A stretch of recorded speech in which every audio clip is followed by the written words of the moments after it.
So, Tom, where are you located in this world? And I'm located near Los Angeles. okay, Okay. all right, cool. So that's You're where I am. you're definitely much further than our first guest. He was in Washington D.C. So He yeah, was. Yeah. He was. yeah. I saw that park. I don't know the park he was talking about in Washington, D.C. I don't either. That sounded really cool. It did. So, I grew up there, and it's on the Maryland. So if you're kind of looking at DC, it's on the 11 o'clock, 3 o'clock. Is that right? 11 o'clock, 3 o'clock side where Maryland meets it. And I think more of the park is actually in Maryland than it is DC. Oh, over there. Okay.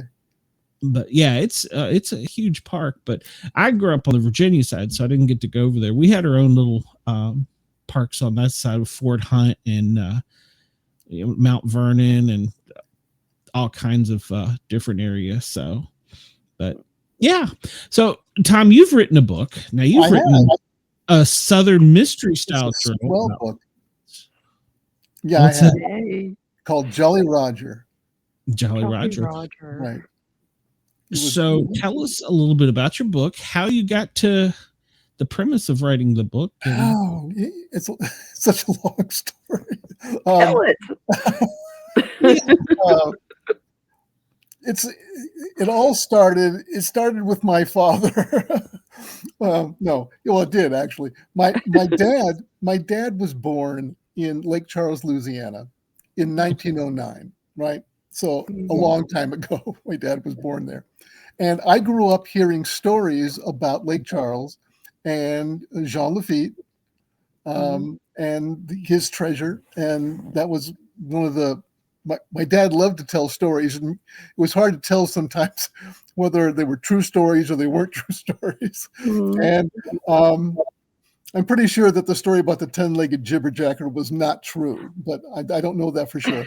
But the stuff about Jean Lafitte really turned out to be fact, and so that was always present in my mind. And when I was in high school, my cousin and I used to make movies, Super 8 movies. And I decided there that I wanted to be a writer, but I wanted to be a screenwriter. That's what I wanted to do. I wanted to write screenplays. And so I went to film school.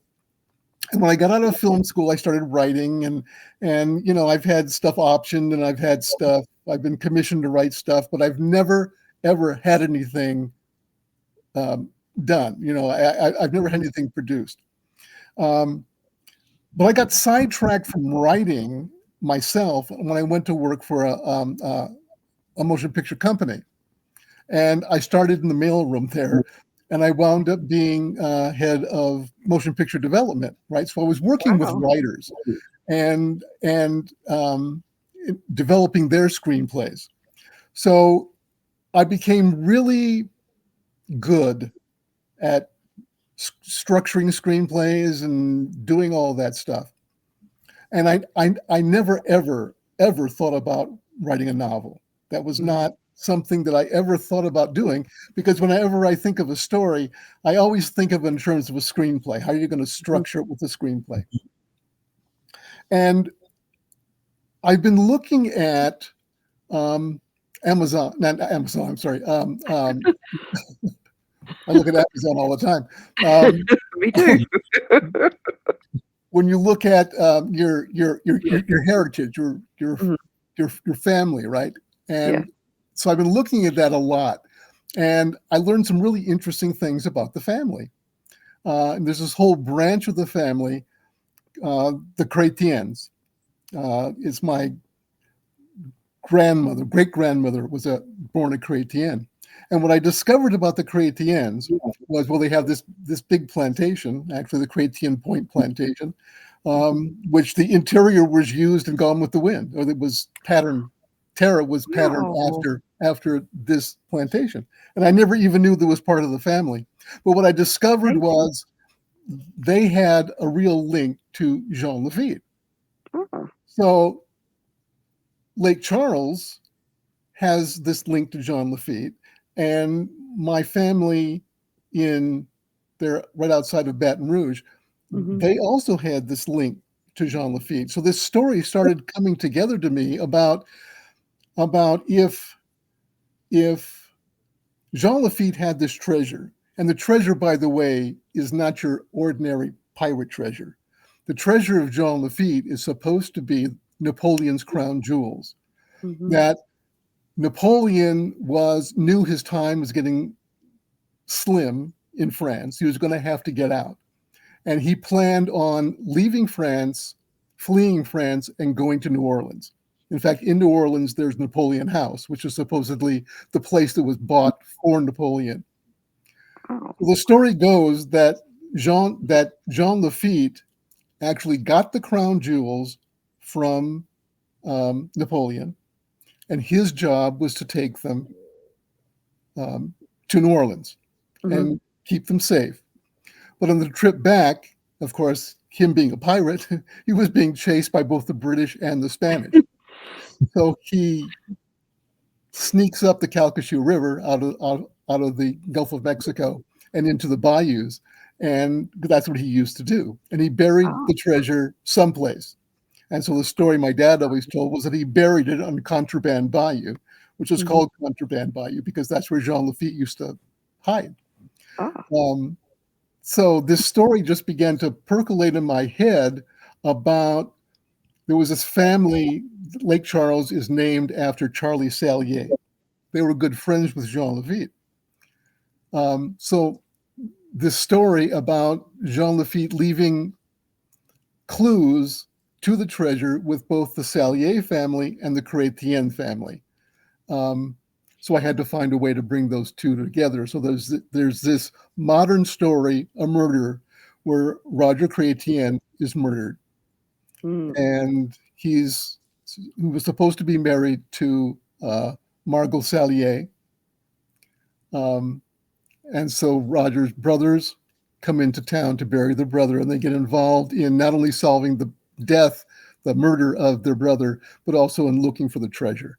And so that's how the story came about. But I couldn't think of how to do it as a screenplay, because you have all this great stuff about Jean Lafitte on one hand, which is like, 200 years ago. Yeah. And you have the present day story, and I didn't want to do flashbacks. I didn't want to do any of that stuff. And so it just happened that it worked best for me to write it this way. So that's what I did. That sounds exciting and very interesting. It was so much fun. I wrote the first 3 chapters really easily, and then I stopped writing, and I didn't write anything more on it for 10 years. What? Well, 10 years?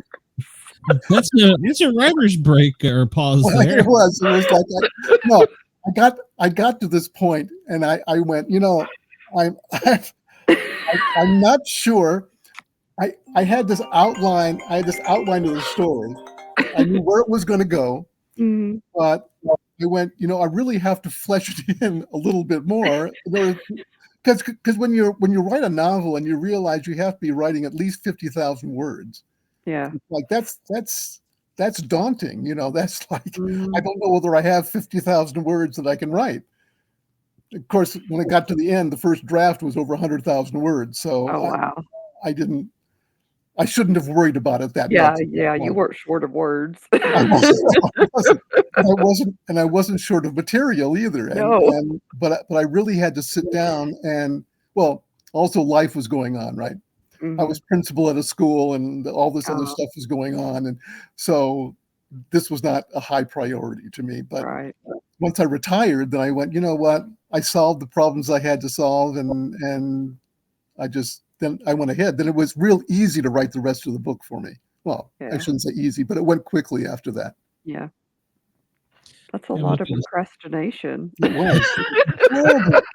Sounds like it was terrible. Well, to be really honest, there was one issue that occurred to me that I just went, I don't know how to deal with this. And that's, when you're doing a story that part of it takes place in the early 1800s in the South, and you're talking about the family plantation, you realize that at some point you're going to have to address slavery. You're going to have to do this, right?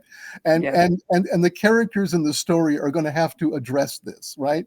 True. They're going to have to come to grips that at some point in their family's heritage, their family owned slaves, right? Yeah. And I just went, first of all, I'm an old white guy, and Right. whether I should be writing that part, I don't Yeah. know.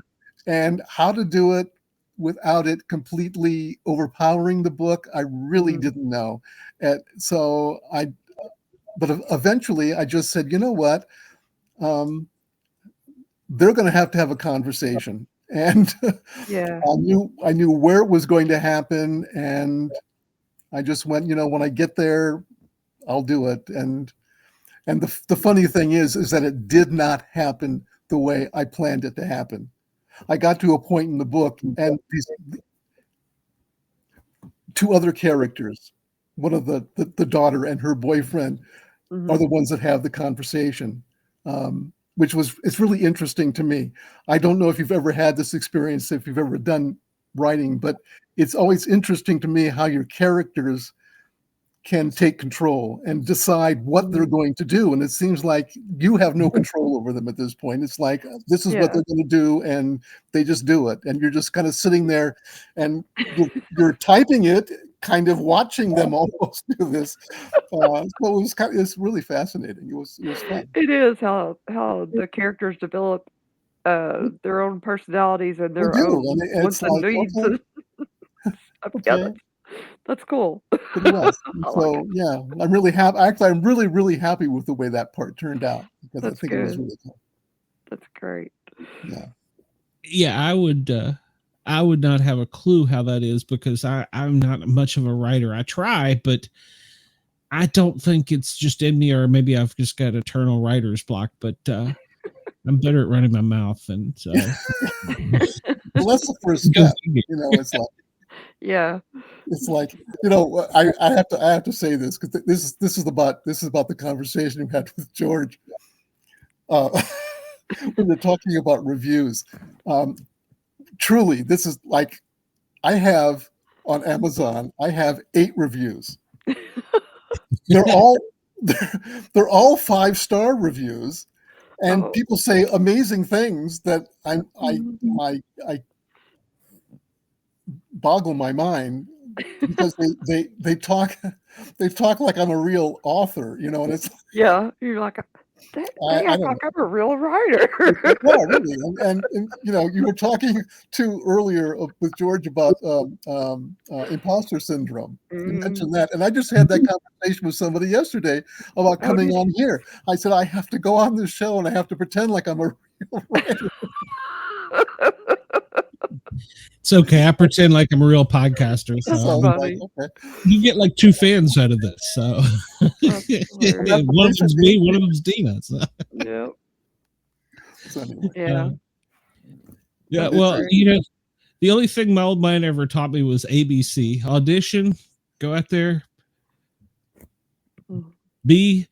pretend, I use a bull word in there, and C, close, get the heck out of there as quick as you can. So that's it. audition, BS, and close. That's pretty much it. That's all you got to do. Your life, so. That's it.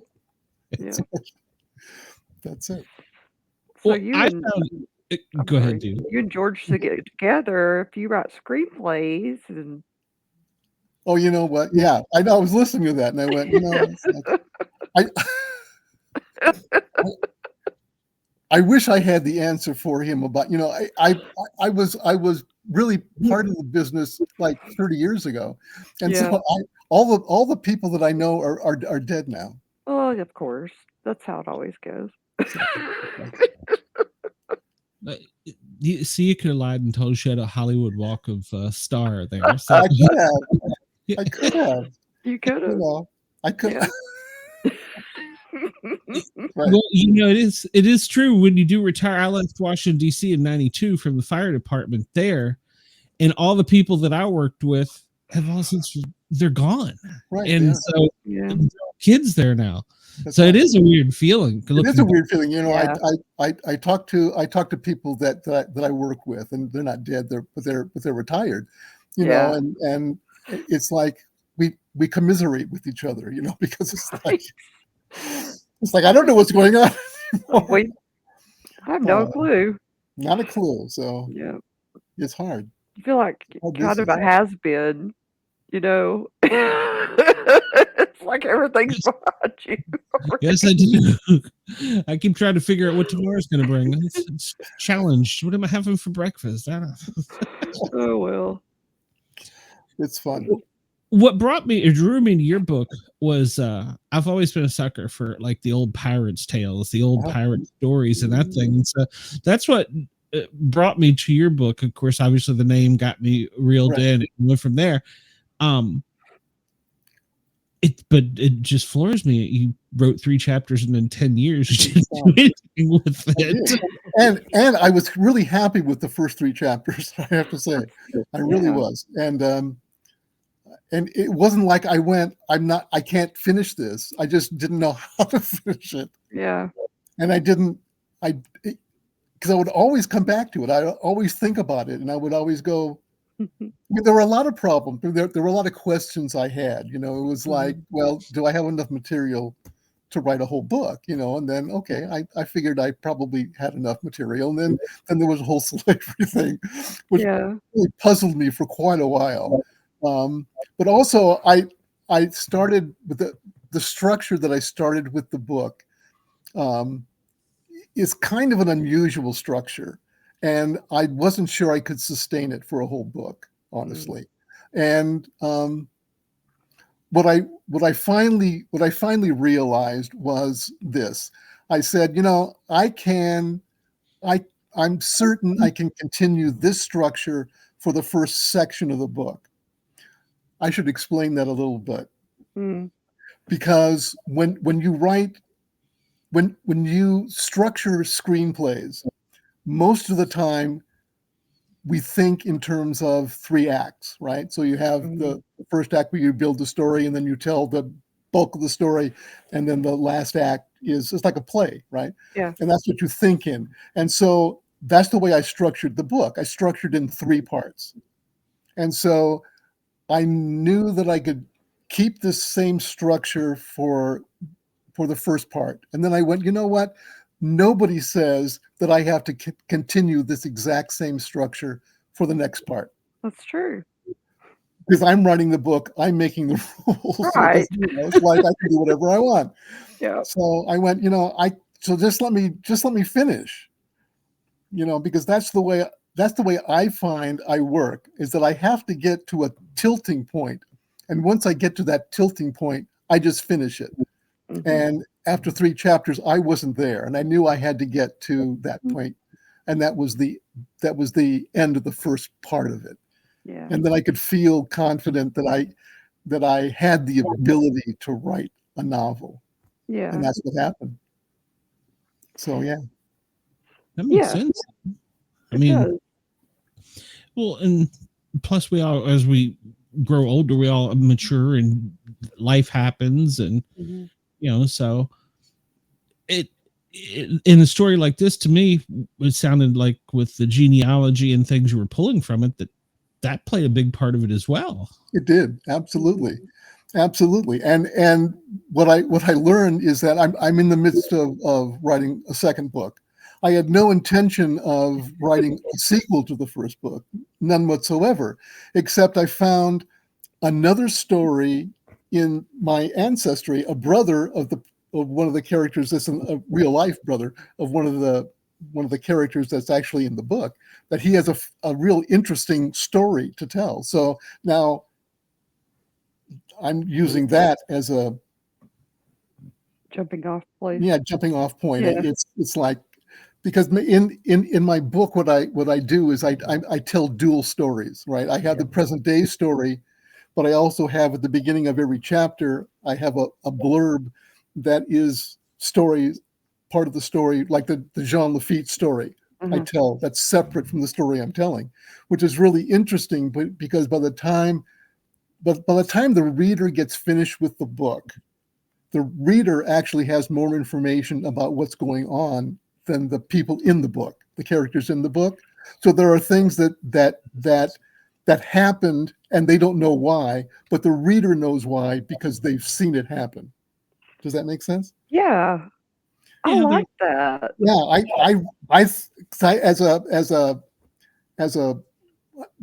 I I love to read to begin with. So Uh-huh. novels, I read a lot of novels and screenplays. I hate flashbacks, really, Mhm. and I hate when characters at the end of a book, you always have it where they sit in a room and somebody explains what happened. Somebody Yeah. explains the backstory, and Why did I that didn't happen? I didn't want to do that. Right. So I Yeah. So I did this. I really like the way it works. I I think it's like really that cool. Yeah, yeah. because I could see, like, it's like, you're watching a movie, and you see these characters, and you kind of know what's going on, and you're like you can see yourself, like, going, "No, don't do that," because you know what's gonna happen Right, when they right. do it. That's right. I Or love yeah, it. right, Yeah, right. yeah. So yeah, I just found this to be an incredibly interesting experience writing this book because it was Yeah. like it was wonderful. And whether it's good or not, that's something else that you kind of talked about with George is that Mhm. that that when you write, you have to only write for yourself, right? At Right. the beginning, because that's yes. you can't second guess it. You can't think I'm writing for this audience or that Yeah, audience. You have to write to please yourself. And so yeah. I'm pleased with it, and it's like, and for the first time I have a product, I have a book that I can hold in my hand and say, I did this. Yeah. And And that's really so cool. aside from the 10-year break, once you got it back together, how long did it take you to get it complete and out to Oh, somebody that's a as a book? that's right. Well, okay. So I decided, what year are we in now? We're in 2024, 24. 2023, Not a good judge of this question. 2022. In the summer of 2022, I said, I'm going to finish this book. Oh, that's not long. And so I Wow. finished it at that point, I was halfway through the first part, right? Mhm. So I probably had, I don't know, I don't even know how to begin it. But anyway, I finished the book. I finished my first complete draft of the book in June of 2023, Mhm. right? That's not long. Yeah. Yeah. Oh, that didn't sound long. No. Anyway, yeah, must have been that. And then I was trying to then peddle the book, and I went through the process that George was talking about Mhm. sending out query letters and all this stuff. And it was like,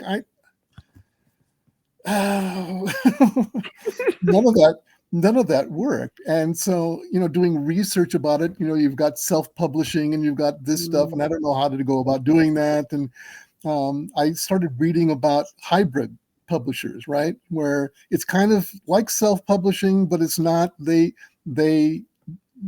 it doesn't. You still have to pay a fee, but Mhm. it's really um, the fee for them making it into a real book. Doing the proofreading and doing kind of editing and doing all of that process. You pay them to do that, and then they help with the marketing. Oh, that's Um, good. well, it was. I mean, it's a great idea. Oh, well, yeah. Their proofreading wasn't that good, and my proofreading wasn't that good. So I keep Oh, finding errors in the book. mm. Stupid guesses Well, that appear and disappear and things like that. But yeah. um, and they didn't help all that much with marketing. Um, Oh, but yeah, that was the route I tried to take. So I was not successful in going the traditional route. Um, but for the next book, yeah. maybe I And so can. and Yeah. he was saying that usually once you kind of get your foot in the door, it's kind of easier the next time. So Well, I'm thinking that, but at this point, I'm still back to what I'm doing. I'm doing it for myself. Mhm. I'm doing it because this is really a cool story that I'm telling now, and I'm really enjoying it.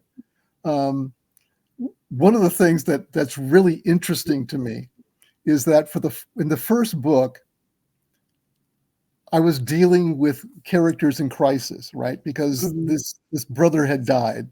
And so all the characters come together over this event that happened, this death that happened. Mhm. And in this book, it's different because it doesn't begin with that kind of an event at the beginning. So now we see the characters in the beginning of this book in their everyday life, sort of, and that's a much different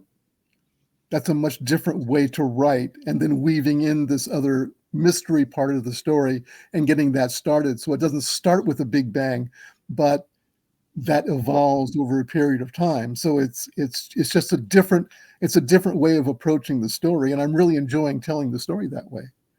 That's good. It That would sounds like be a go- pace. I was Yeah. just going to say, it sounds like a pace is what I was. yeah. It is. Yeah, you're right. It is. And I honestly, at this point, I'm not sure that it's working totally yet. So once I get finished with the first section, I'm going to have to take a look at it and maybe have a couple people read it to see whether or not I'm doing what I think I'm doing, Yeah. and whether it works well or not. So Well, that was one thing he talked about with having local writers. absolutely, that's Stuff. Mhm. Yeah, that's critical. I'd never thought of, really. Mhm. That's really critical because otherwise you're just talking to yourself. Right. It's like, I do that all the time. Yeah. I know, really, and see where it's gotten you, really. Exactly. Alone in a room talking into a microphone. Talking to yourself. No. Talking to Every us. now and then, Tina looks at me and goes, "Uh-huh." You Yeah. are alone. She agrees with me. So are you originally from the South before you went to? No. My like I said, my dad was born there. I lived here, and so I was born here. But we used to take trips to Lake Charles, and so Lake Charles was always kind of this magic place for me that we would go to, and it was so cool. You know, we would go fishing and crabbing, and we'd meet these really cool relatives, and we'd sit out in Yeah. the back porch swing, and they'd all have coffee and tell stories, and it was really this magic place. And so, you know, I'm going to have a real interesting experience because in 2 weeks I'm going to Lake Charles, Oh, and nice. I'm going to do several events around the book in Lake Charles, and it's going to be fun because Oh, yeah. yeah, it'll be fun. Because I have a lot of relatives there. I have a lot of cousins that are there, and my son and I were there this last summer. I was going to ask if you traveled there for any of the writing of the book. No, I didn't. Not for any of the writing of the book. I've done a lot of research going to New Orleans and to Lake Charles for the second book. But the first book was really just Googling stuff. Mhm. And you know, finding out information about the city, because it's set there, and I wanted it to be authentic Yeah. setting there, right? So I wanted to talk about things that were actually present, you know. So Yeah. it was fun. I'm almost a northerner. I mean southerner, and to me, from what parts of the book I read, you nailed the southern history, the southern feeling, grit to it. So Well, I really hope so. I mean, I made certain decisions, like most of the characters in the book have a French heritage, because that's kind of the way it is in that portion of Louisiana, right, in the Mhm. southern part, the Cajun part, and there's a lot of there's so much of that there. And so when it comes time to give character names, I went back to ancestry.com. I went back into my family tree, and I pulled names. You know, I would take a surname from here and place it with this first name from this other person and put it here. And that was really kind of cool, you know, because it's like so many of the characters are meaningful to me, right? Mhm. Yeah. I mean, and you find out some really interesting things. Like I'm actually related. Jean Lafitte is actually an uncle of mine. Oh, wow. His sister is my fifth great grandmother on my mother's side That's of the family. wild, isn't it? It's just kind of just cool. It's just like, okay, Yeah, it is. Did you do a lot of the what is it, ancestry.com? Is that one of that's the what I sites? use. Yeah. That's what my wife uses. And not that everything on ancestry.com is true. You don't know. I mean, you don't know it, but it's like, okay, I'll go with that. Yeah. So because after all, I'm writing fiction. I'm not writing fact. So Yeah. That's true. That's true. But you do put a historical little. I do, and that's and but some of it is made up. Move them together pretty well. Yeah.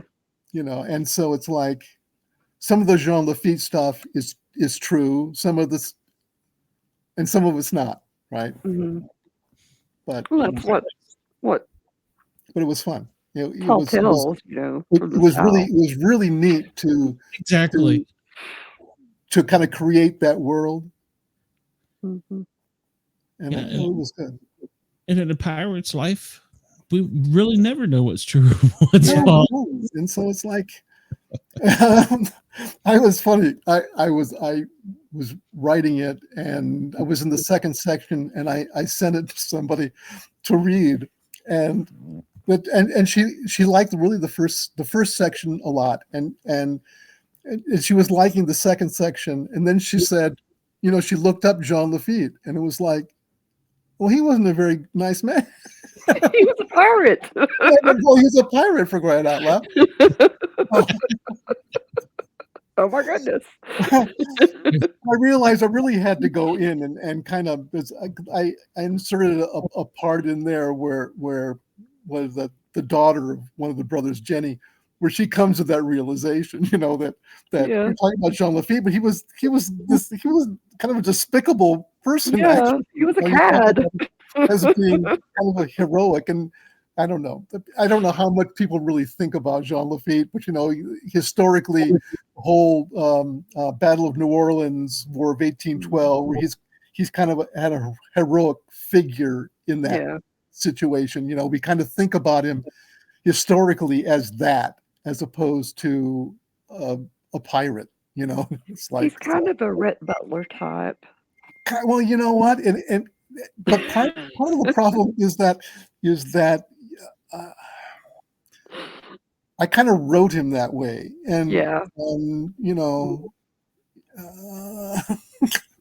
so yeah, he's kind of a figment of my imagination, really. There you go. It's like, well, as you said, at the end of the day, you have to be happy with it. So I do. Absolutely. Like I said, what little bit I've gotten into it, you nailed the grittiness, and I mean, mosquito bites weren't there, but yeah. No, that's true. And food. I'm telling you. I mean, I did a lot about food. I did, because it's one of the great memories of going to Lake Charles was eating. Yes. And they talk about food all the time. It's where like we spend most of our time. It's like any conversation you have with anybody, within 10 minutes, it's going to go to food. Yeah. It's just going to. And it's like, well, it's a way of life. The kitchen table was like, it is. It absolutely. So much of my, not so much, I guess, but I write a lot in the kitchen, right? With the characters in the kitchen, because that's where the kitchen and the back porch on the swing, those are my greatest memories of being a kid and being there, because that's where the adults hung out, and that's true. And for sweet tea. Yep. You have the sweet. that's it. We sat on the front. We sat on the front porch because we'd wave at everybody that everybody that drove by, throw their hand up, and then you go. They throw their hand up at you. That's right. You either had a swing or a glider. That's right. Oh God, I forgot the swing on the back porch. My grandfather, when I was little, my grandfather worked for the parish, the county, right? They call them parishes in Louisiana. Yeah. And he was the deputy tax collector is what he was. And so we used to go and visit him at the city hall because that's where his office was, but that's not what I'm talking about. Every morning when he would get up, he would be the first one up, and he would go in and he would make a pot of coffee, French drip, where you pour the water over the grounds, and he would come. My brother and I were sharing a sofa bed that was in the living room, and he would come and he would wake us up, and the three of us would go out on the back porch, sit on the swing, and he would make cafe au lait for us. Yum! Yeah, and that was such a great memory, and it was that kind of a feel that I really wanted to get in the book. I really wanted to that feel of what the South kind of meant to me. Yeah. And I think I was successful for me anyway. I like that part of it a lot. It sounds good. Sounds great. I haven't read it yet. Well, I hope you do. And if you do, write a review, please. I would love to. I will. I just got a new review today. I hadn't had one for like 6 months, and one appeared on Amazon today. And it was like, okay, cool. Yeah, my grandfather grew up in Mississippi, in Bogachita. I don't know if you know where that is, but his sister, my great aunt, married a man who is Cajun, and I just love to go down there and hear and spend time with them and hear him talk. I just love the way he spoke. And so fun. It is. Oh, I love to hear him talk. Yeah, right. He was they talk about the South north of the I-10 and south of the I-10. Yeah. And it really is true that there is a real difference, particularly in Louisiana. I don't know that much about Mississippi, but in Louisiana, there's such a difference because south of the I-10 is really Cajun country, right? Yeah. And north of the I-10 is just kind of typical South. There's not that much different between Georgia and Alabama, and true. But south of the I-10 is where you really get a lot of the texture, the feeling, the real neat stuff, I think. Yeah.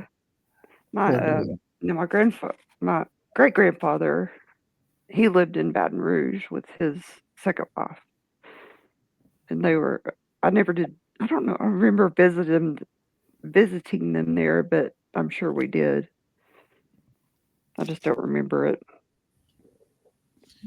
And we used to come down to Knoxville from. I'm sure you heard me say I grew up in the Northern Virginia, D.C. area, and Knoxville was the South for me. Yeah. So, and then we go to the lake and see the mountains and stuff like that. So, and I think that's kind of like what memory it brought back to me was that of childhood and that of remembering the things of the South. And like Dina said, Knoxville is the South too. Yeah, well, it was even much more as a youngster to me because my high school spoke 13 different languages. So absolutely, that's true. Yeah, right. That's crazy. That's right. It was nice, and even though we had not far away from DC, we had mountains and things. The Front Royal, the Luray Mountains, that stuff. Tennessee was always like a getaway, and so that's what the book brought me to. Right. So, right. But the food is also kind of good too. So heck yeah, biscuits and gravy. It is. That's like I went on a job interview down in oh gosh, it was Louisiana. Where was it? It was way down there. It was south of I-10. And I remember they had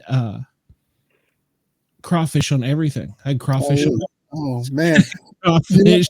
Absolutely. A place this last summer, when my son and I were in New Orleans, a cousin of mine who lives in Baton Rouge, they came, she and her husband came and met us in New Orleans and spent the night. And they took us to a Mexican restaurant. Mexican? Yes, absolutely. And I had crawfish enchiladas. Oh, wow. And it was absolutely fabulous. I bet it was. Yeah. In fact, I'm having when I go to Lake Charles in 3 weeks, I'm having a book signing at a place called Tio Juanita's Fish Camp, and it's Tio Juanita's. That's cool. Tio Juanita's Fish Camp, and it's a Mexican Cajun fusion restaurant. Nice. It's really supposed to be a real great restaurant, a real cool place. Wow, I bet it would be good. As a matter of fact, I have a story. Can I tell a story? I don't know how much time we have.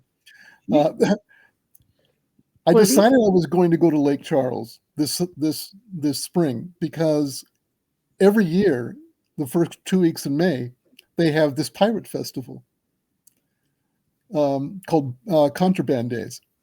And I thought, well, you know what? I should really go. I should really take advantage of this. Kind of duh, I guess. And so I went, okay, yeah, I'm going to do that. So I made reservations at this place, and I made, plane, and they're not having it this year. Oh no. Yeah. Oh no. What?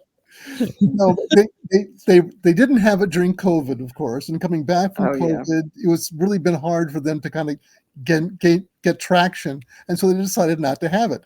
So I'm sitting here and I'm going, well, okay, I have this non-refundable hotel and non-refundable flight, so I'm going to Lake Charles, which is okay because I get to meet family and I get to kind of hang out and eat food and all that stuff. And I didn't know what to do until I realized part of what I'd done. I have a Facebook page. That's Jolly Roger Facebook page. And one of the things that I did was the page joined pirate groups. There's all these pirate groups in the country, right? Yeah. And so I joined a lot of groups, and so I sent out. I posted in there that I was going to go to this thing, and they're not having it this year. If anybody has any ideas, let me know. And I got a message back from somebody, this woman who runs this pirate group right outside of Lake Charles. Sulphur is where she lives, and she said she used to run the festival in the past. Before COVID, she ran it, and so she said, if you want, I can see what I can do to set stuff up. So she's the one who organized this book signing at Tio Juanita. So I'm going to have pirates there, and it's going to be this cool thing. How fun! It really is. It's amazing. That's all. Please pics. I want to see that. That's going to be cool. Yeah, take some pictures and post them on your absolutely. It's really going to be cool. Really, and then I'm also gonna talk at I'm gonna have a thing at the local library there, the downtown Lake Charles. I'm gonna be there, and I don't know what because again I have to pretend like I'm a real author. And yeah, you could do that. You've done a fine job, Tom. Okay, I'll do an hour and a half on the art of the novel. That's kind of just talk like you have here. You did good. No, you did very well. By the way, I have to say this. Sure. I know you don't think, Dina, that you have issues with Stephen King. I think Stephen King is an amazing writer, and it's his book that you guys talked about on writing.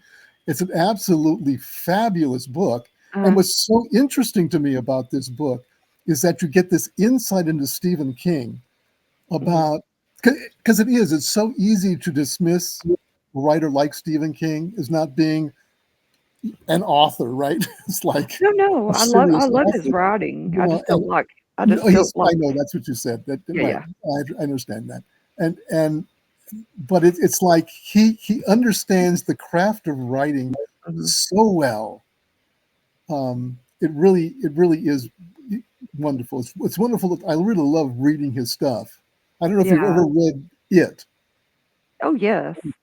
That Yes. to me is one of his best books. The way he writes kids Mhm. is just amazing to me. He really is really fabulous. Yeah, he is really he is a fabulous writer, like I said.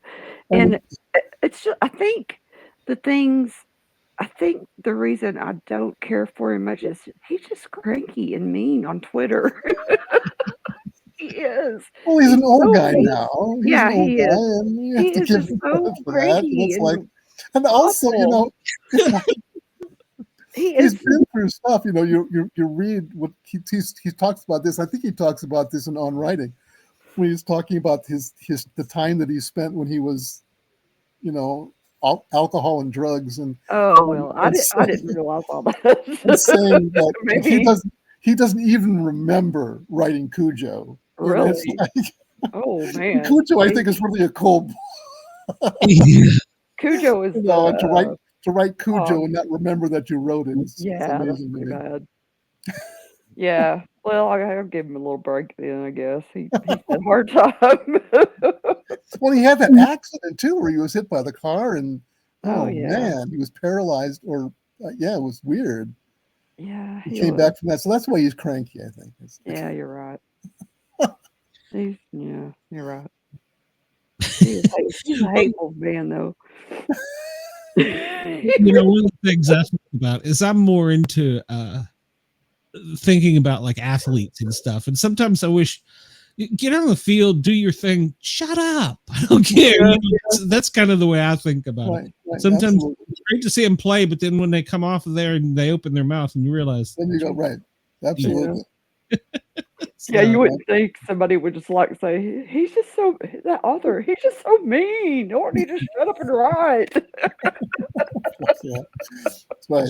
uh, Let's Steve, see. Let's listen, see if I can get you to cry. Let's see. No. So it's like, if he wants to No. come on and debate you, Dina, I would love that. So I might Who? actually get 3 that's viewers. right. Stephen King. So Hell no. Just no. maybe 4 viewers tops. So No. well, one of the things that you heard me ask George, we wouldn't be the paranormal guys and gals if we didn't ask, do you have any type of paranormal stories? Well, it's hard. I don't really, except for this. And he talked about his grandfather. Mhm. I have 2 stories that I can tell that really have to do with my grandmother and grandfather, although they're not exactly paranormal. When I used to spend the night, you go. They lived in Los Angeles, and there would be occasionally where I would go and stay with them for a while, right? And I would go into this. They had a spare bedroom, and that's where I would sleep. Well, it was like like 10 years after that happened, I was talking to my uncle, and he said, well, that's the haunted room. Oh no. Because he said, that he had experiences in that room where he woke up in the middle of the night and saw this figure standing at the foot of the bed. And, he'd had the covers ripped from him. And I went, well, that's where Grandma put me. I Oh my spent the night in that room. It kind of put my relationship with Grandma in a totally different realm at that point. But the other story is this. Well, sadder, right? Because it was when my grandfather died. And at the time they were living out in the desert. And so we went, my mother and father and I and uncle drove to my grandmother, and we picked her up and we brought her back home with us because this is where the funeral was going to be. And so we get back to the house, and it's in the middle of the night, and all of a sudden there's this wailing woo, woo, woo sound coming, and I like wake up to this. It's just like, what the heck is going on here? It was my grandmother who was in the room next door to me, and she was Oh, having this nightmare. oh She no. was doing this wailing, and it was like, okay, well, that's it. Those are my two. You just thought something was going to get you. I did. I just thought, well, this is it. Well, Grandpa's coming to get me. Remembered you from the haunted room. Yeah. So yeah, I'm gonna say, Oh, are God. you sure you were a good child? exactly. Well, let's see now. Wow. That's funny. So when does your book tour of Louisiana? I'm going to be there. I'm going on the 8th of May, and so I'm doing Tijuanitas on the 9th, and I'm doing the library on the 10th, the afternoon of the 10th, and then I've got the rest of the weekend that I don't have anything yet, but I could just hang out and eat with cousins, so You should do that. I might do that. Should. Well, it's a beautiful area too, so Yeah. It is. just don't go get any dips with the alligators down there. No, I don't Yeah. think so. I don't think so. Do they have the problems there like they do in Florida with the snakes, the big, huge snakes? You know what? I'm sure out in the bayou they do, but I haven't spent that much time in there, but I've seen no snakes. Yeah. Let's hope we keep it that way. Now, the only reason I thought of that is I saw a video where a guy went out into the Florida Everglades and he was hunting these snakes. And I was like, I didn't realize they got that big. You know, Down in- and these are called crazy people. But my dad would talk about water moccasins out in the, when he would be out fishing in the bayou and the lakes so yeah. Well, hopefully there are definitely critters that you have to be careful of. Oh yeah. maybe Bigfoot down there. So never know. Never know. I think down there it might be swamp ape. It might be swamp thing. Swamp thing. Yeah. I never got around to ask you. Are you a comic book aficionado? I really am not, but my son is, and he's kind of gotten me involved in comic books and stuff. So. You sure he's not dragging you down a bad road here? No, I don't think so. He's where grandma left you. So. Yeah. She hung me out to dry. He's really into superheroes, and honestly, we're talking about a young man who is now a freshman in college, and he still likes to dress up like Spider-Man with his friends or Batman, and he's majoring in film, and he loves to make he's really into Legos, loves Legos. He makes stop action movies with Lego figures, and that's a talent now. That's kind of cool. It is. That's a talent. He's a very talented young man. Yeah, I have to say that he really is. My daughter did that when she was like 10 or 11.